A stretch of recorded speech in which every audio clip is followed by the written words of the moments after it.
네, 그러면 이번 영상에서는 마이바티스를 통해서 실제 DBMS에 접근하는 로직을 구현해 보도록 하겠습니다. 구현하는 순서는 제가 큰 꼭지는 오른쪽에 적어 놨으니까 이 순서대로 그대로 따라가 보도록 하겠습니다. 일단 먼저 그 데이터베이스 그 마이바티스를 사용할 거기 때문에 마이바티스에 대한 우선성을 추가해야 되고요. 그러기 위해서는 이제 폼.xml에 해당 마이바티스에 대한 라이브러리를 추가해야 되는데 이 전 영상에서 저는 그 이미 마이바티스에 대한 의존성을 가져온 상태고요. 이 URL은 MVN 레파지토리에서 MySQL MySQL이 아니라 마이바티스 스프링 부트로 검색하면 나왔던 요거에 대한 의존성을 가져온 거고요. 그런 다음에는 이제 실제로 DBMS를 뭐 쓸 거냐면은 이제 포스트그레스 SQL을 쓸 거고요. DBMS로 포스트그레스 SQL을 쓰면 이 포스트그레스에 대한 드라이버를 가져와야 되는데 이 드라이버 또한 제가 의존성을 가져왔어요. 요것도 마찬가지로 MVN 레파지토리에서 포스트그레스 SQL이라고 치면 JDBC 드라이버가 나오니까 요거에 대한 라이브러리를 기술해 주시면 됩니다. 그러면 이제 의존성 추가하고 DBMS 설정은 끝났고요. 도커 기반의 그 어플리케이션 프로퍼티스를 작성을 해서 데이터 소스를 작성을 해야 되는데 요거는 이미 포스트그레스로 작성을 해놨기 때문에 별도로 수정하지는 않도록 할게요. 이제 그 다음에 실제로 이제 소스를 구현을 해야 되는데요. 제가 유저스라는 테이블을 먼저 만들어 놨으니까 그 자바 소스로는 도메인에 해당하는 유저스라는 클래스하고 그 다음에 그것들을 유저스 테이블에 접근하기 위해서 그 중간에 인터페이스가 하나 필요한데 그것을 만드는 이제 매퍼 그 마이버티스에서는 그렇게 그 매핑해 준다는 의미로 매퍼라는 컨벤션을 쓰니까요. 유저스 매퍼라는 이름의 클래스 그리고 그 실제 쿼리가 기술되게 되는 유저 매퍼 XML 그리고 마이바티스를 설정하기 위해서 각종 설정 정보를 담고 있는 마이바티스 컨피그 XML 이렇게 작성을 먼저 해 보도록 하겠습니다. 그러면은 먼저 그 유저스 테이블에 매핑이 되는 자바 클래스를 만들도록 할게요. 자바 폴더 밑에 패키지를 하나 만들 거고요. 패키지 이름은 도메인이라고 하도록 하겠습니다. 도메인. 네, 그러면은 여기에 자바 파일을 만들 거고요. 유저스라는 자바 파일을 만들 거고 컬럼이 3개였어서 이렇게 네임이었죠. 프리베이 롱에 ag를 넣고 여기서 게터 세터를 만들도록 하겠습니다. 그리고 나중에 한번 찍어봐야 되니까 투스트링도 만들도록 할게요. 이렇게 3개 다. 네, 그러면은 유저스라는 그 테이블과 매핑되는 객체를 만들었고요. 그리고 그 다음에는 이제 유저스라는 요 테이블에 요거 객체가 매핑되는 테이블에 쿼리를 날리기 위해서 그 XML 파일과 1대1로 매핑되는 매퍼 인터페이스가 필요해요. 마이바티스에서는. 그래서 그것들을 매퍼 인터페이스를 만드는데 그거는 패키지를 매퍼라는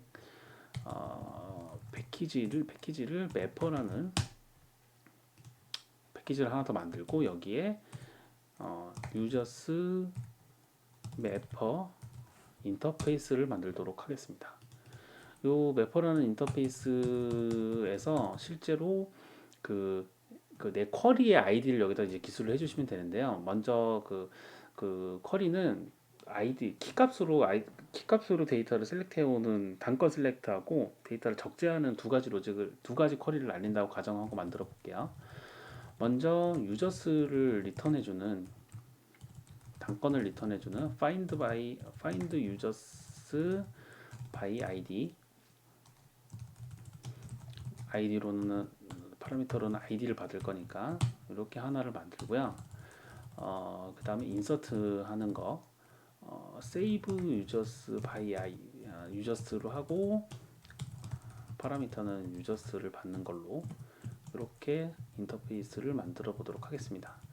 요 실제 그 서비스 로직에서는 요 매퍼를 통해서 쿼리를 호출하게 되기 때문에 이 인터페이스 자체도 객체 빈으로 등록이 돼 있어야 돼요. 그래서 얘가 매퍼임을 인식하게 해주기 위해서 매퍼라는 어노테이션, 아이바티스에서 제공해주는, 그러니까 마이바티스에서 제공해주는 어노테이션을 작성을 해주셔야 마이바티스에서 기동이 될 때 요 어노테이션에 붙어 있는 어, 이제 그 자바 파일들을 빈으로 등록을 해주게 됩니다. 인터페이스와 클래스들을 빈으로 등록을 해주게 되죠. 이렇게 되게 되고요. 그러면 이제 래퍼까지 끝났고 실제 이제 쿼리를 작성하는 부분을 이제 작성을 해보도록 할게요. 쿼리는 이 리소스 폴더에다가 그 .java로 된 파일들은 다 자바 밑에 있는 폴더에다가 패키지에다가 작성을 하게 되고 그 이외의 모든 파일들은 리소스 폴더에다 간다고 해서 초기에 설명을 드렸었죠. 여기서 이제 그 쿼리도 동일하게 디렉토리를 하나 만들어서 매퍼라는 디렉토리를 관리해서 이 안에서 관리를 하도록 하고요.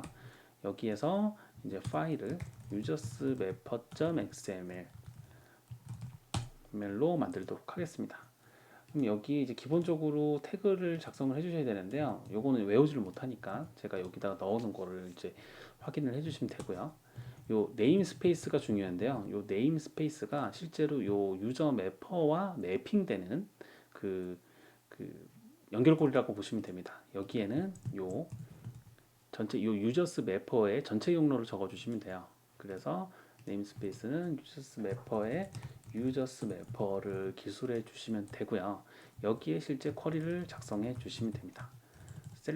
아까 단건 셀렉트 하나가 있었고 인서트 하나가 있었으니까 셀렉트는 셀렉트 태그, 인서트는 인서트 태그로 들어가면 되고요. 아이디에 아까 작성했던 이 매퍼에 있었던 아이디명을 기술해 주시면 돼요. 아이디를 넣고 그리고 이게 단건으로 셀렉트된 데이터가 리턴되기 때문에 리절트 타입을 기술해 주셔야 되는데 이 리절트 타입은 유저스라는 요 객체에 매핑돼서 리턴이 될 거기 때문에 여기에 있는 풀 경로명을 적어 주시면 돼요. 이렇게 domain.users로 기술을 해주시면 됩니다. 이렇게 되면 아이디와 리절트 타입 세팅이 됐으니까 이 안에 쿼리를 적어주시면 돼요. select from users 아이디로 접속을 하는 거고 아이디로 찾을 거고 그 마이바티스에서 바인드 변수는 샵 브레이스로 들어가게 됩니다. 그래서 이렇게 작성을 해주면 되고요. 이렇게 되면 이 유저 매퍼의 어디죠? find users by id와 요 쿼리가 매핑이 됐다고 볼 수 있어요. 그럼 이렇게 된 다음에 이제 인서트 쿼리가 남았으니까 인서트 태그에 id는 유저 매퍼에 있는 요 id를 그대로 적어 주셔야 되고요. 적고 리턴 타입은 없으니까 그대로 가면 되고요. insert into users 그리고 value가 어떻게 되죠? id의 name의 age였죠. 그리고 values가 요 바인드 변수 조심해서 적으셔야 돼요. 안 맞으면 나중에 실행할 때 에러가 나기 때문에 그것들은 주의해서 적어주시면 됩니다. 이렇게 되면 실제 수행할 쿼리도 제가 작성이 끝났고요. 그리고 요 쿼리를 수행하기 위해 매핑되어 있는 인터페이스랑 요 XML 파일을 연결하는 작업까지도 이제 끝나게 된 거죠. 그럼 실제 이제 서비스에서 호출만 하면은 되기는 하는데 마이바티스를 이제 구동하기 위해서는 이 매퍼 파일이 어디에 위치하고 있는지에 대한 설정 정보를 만들어줘 기본적으로 세팅을 해줘야 되고 그러한 것들을 기술하는 XML 설정 파일 하나 더 필요한데요. 요게 바로 파일의 myBatis config xml입니다. 이름은 자유롭게 적어주시면 되고요. 근데 보통 config 파일은 이런 식으로 적어서 저는 myBatis config라고 레퍼런스에 나와 있는 대로 적었고요. 요것도 태그를 제가 다 외우질 못해서 이렇게 복사 붙여넣기를 하고 요 안에 적는 내용 중에 여러 가지 내용이 있기는 한데 주요하게 적는 게 이제 매퍼스, 아까 했던 요 XML 파일이 어디에 위치하는지에 대한 정보를 적어주게 됩니다. 매퍼로 리소스라는 걸로 적어주게 되고요. 요 리소스 뒤에 있는 경로를 적어주시면 되는데, 여기는 기본적으로 클래스 패스가 루트이기 때문에 매퍼 밑에 유저스 매퍼가 있다고 기술을 해주시면 돼요. 그러면 마이바티스가 기동이 될 때 요 컨피그 파일을 읽으면서 아, 매퍼는 여기에 있는 거를 첨부하면 되네, 요 파일을 첨부하면 되네 라고 인식을 하게 되는 거죠. 그럼 서비스에서는 유저스 매퍼를 통해서 메소드를 호출하면 요거와 매핑되어 있는 기존의 마이바티스가 인식하고 있던 유저스 매퍼 .xml 파일을 참고해서 쿼리를 수행하게 되는 거죠. 그러면 이제 마이바티스 세팅까지 끝났고, 근데 마이바티스에 대한 요 설정 파일이 스프링 부트에서 인식하도록 하는 작업도 필요하거든요. 그게 이제 어플리케이션 프로퍼티스에 추가적으로 기술을 해줘야 되는 부분입니다. 요 부분은 이제 이게 마이바티스 설정 파일이라고 하는 요 부분에 제가 이제 기술을 쭉 해뒀고요. 리소스의 이제 스키마.SQL은 아까 요 DBMS 연동을 처음 시작할 때 그 자동으로 스키마를 초기화하기 위해서 만드는 파일이라고 해서 그거는 기존에 만들었던 그대로 현재는 놔둔 상태고요. 여기서 여러 가지 어플리케이션 프로퍼티스에 유용한 그 세팅해야 되는 정보들이 있는데요. 먼저 마이바티스에 대한 설정 파일이 어디 있는지 알려줘야 됩니다. 그래서 이거는 config location이라고 config location을 기술해 줘야 되고요. 그 다음에 위치는 클래스 패스 밑에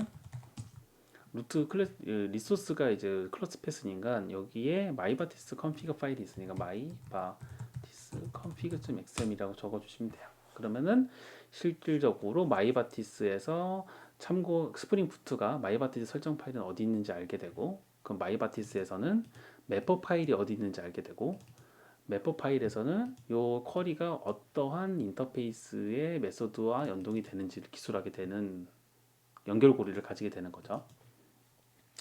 그리고 두 번째로는 이게 실제로 수행될 때 그 쿼리 수행 로그를 찍어야 되는데, 그 수행 로그를 찍는 거 설정을 추가하도록 할게요. 로깅 레벨 로깅 레벨을 정할 수가 있고요. 이 로깅 레벨을 어떤 단위로 적을 수 있냐 하면은 요 패키지명 밑에서 수행되는 것들을 로깅 레벨을 따로 설정할 수가 있습니다. 그래서 로깅 레벨이라고 적고 패키지명을 쭉 적은 다음에 여기에 대한 로깅 레벨을 트레이스 레벨로 하겠다라고 적어주면 요 패키지가 수행될 때의 로그 레벨은 트레이스로 해서 데이터가 찍히게 됩니다. 그러면은 이렇게 되면 이제 세팅은 현재 이제 다 끝난 상태인 거고요. 실제로 데이터 이걸 기동을 해가지고 실제 실행을 해서 데이터가 제대로 들어가는지에 대한 것들을 테스트해 보도록 할게요. 그 테스트하는 영상은 요 다음에 소개해 드리도록 하겠습니다.